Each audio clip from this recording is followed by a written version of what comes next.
Welcome to Luca and Miguel. Enjoy the video. You start by making the connections safe and practical.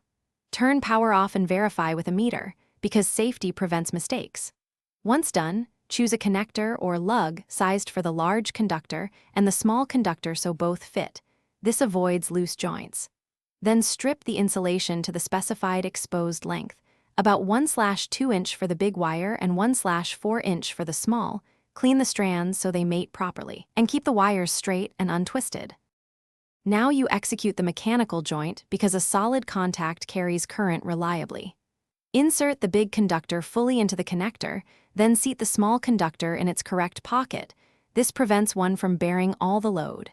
If crimping, use the correct die and apply the specified compression. If using a split bolt, tighten to the torque spec so the clamp bites both wires. Once tightened, inspect for stray strands and make sure the conductors do not shift.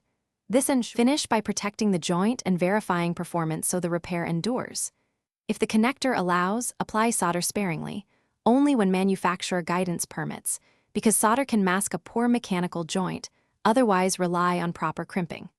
Cover the connection with adhesive-lined heat shrink or approved insulating tape to seal out moisture and prevent corrosion. Finally, test continuity and measure voltage under load. Make sure the connection stays cool. If anything loosens, retorque and retest to resolve problems quickly. Thanks for watching and please subscribe. It's the best investment you'll ever make.